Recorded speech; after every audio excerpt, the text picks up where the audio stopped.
We're not proposing a 4-lane highway up there or anything else. It is access so the people who depend on that water has access to repair the dams, to clear the lakes, and somebody has got to codify that so it can be done. It cannot. There's some solution to this. If you'd homegrown, get together and homegrow a solution, we would do it as we did in the Blackfoot Challenge. You know, there was a homegrown situation up on the Blackfoot River that involved water, private land, public lands, and we got it done. But this codifies access to those lakes that supply this valley with water, and really, water is a lifeblood to this valley. And those who would obstruct and object I don't know where they get their logic, but you must have access to clean those lakes and to repair those dams, or you lose the water in this valley. Thank you. Mr. Tester? Yeah, I also am very concerned about the irrigators in the valley. I can tell you that with high energy costs, they're up against the wall, and higher water costs could potentially be devastating. So the dams need to be kept in good working form. I am concerned about Senator Burns' legislation on a couple of grounds, though. Number one, why aren't we applying the necessary pressure of the Forest Service to make them do the job? Why do we have to have an act of Congress? Why don't we take a look at what's worked in the past, and that is that I think dams have been refurbished in the past by bringing equipment in, potentially by helicopter.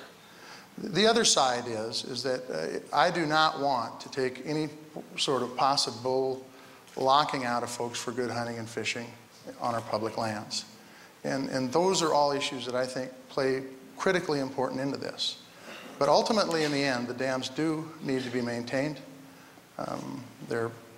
They've got some age on them, so that needs to happen. And we ought to be taking into account everybody's concerns, irrigators, and the water down here in this valley, and also the hunting and fishing availability. I don't know what you said. Clear it out. You can talk about it, John, but you got to lead. Somebody's got to do it. And sometimes some of these, you know, I refereed a little football while I was in Montana in a prior life before politics. Somebody's got to make the call. When you make the call, you have to make it based on present law and also what is needed by this valley. You cannot lose those dams. So we must have access to them to do the proper maintenance because of our irrigators and our aquifer. That's pure and simple. Somebody has got to lead. Somebody has got to make the call. Mr. Tester? I will tell you that my record about leading, both at the local level and at the state level, is clear.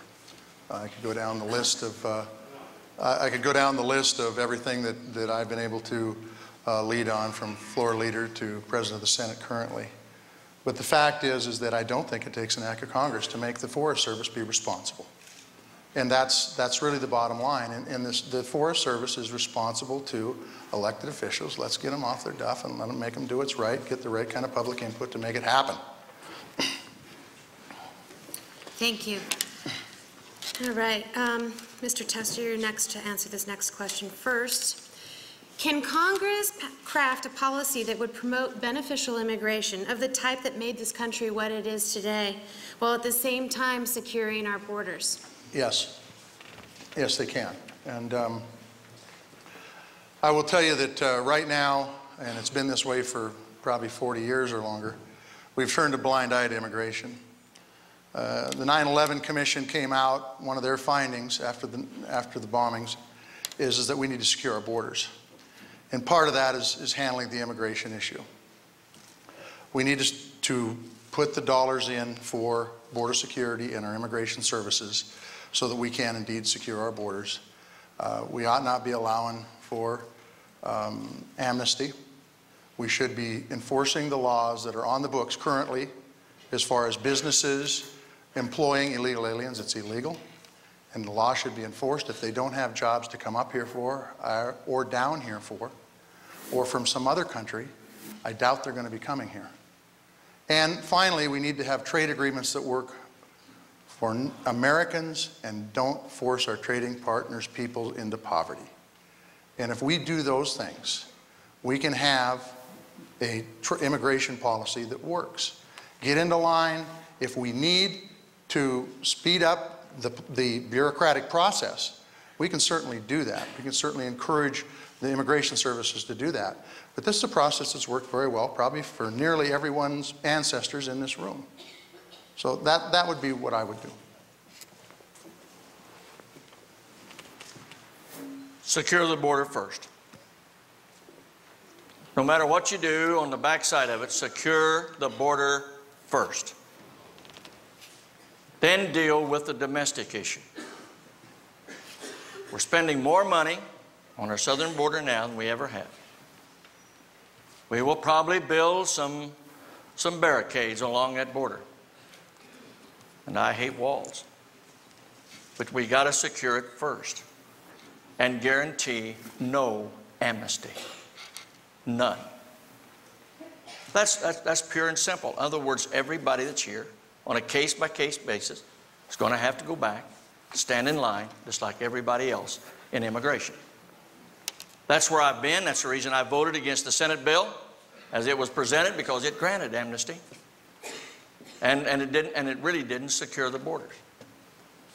But that's the first thing we've got to do. And this is where I part with my president, is on this issue.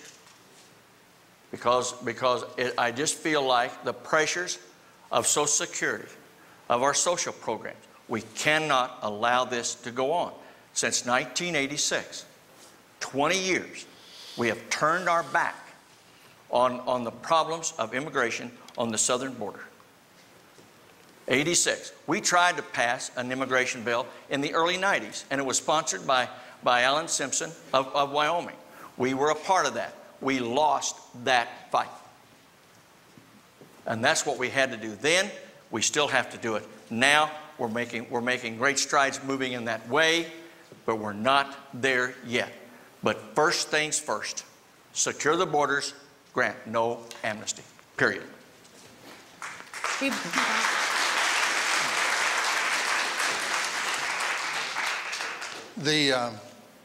Both borders are a concern. I live about 60, 75 miles south of the Canadian border. It is absolutely something that we need to also deal with from a national security standpoint and an immigration standpoint. We need to work with our neighbors too. This is one of those issues that I really think that if we can work together on it, have good communication, we can help solve that problem. But I also want to point out the fact that Senator Burns, when it came to the Marianas Islands, which is a property of the United States, he voted to loosen immigration standards, which is a known conduit for drugs and illegal immigrants. So I think it's important you have somebody that's willing to really walk the talk. Information only. We do not own the Marianas. We're a protectorate.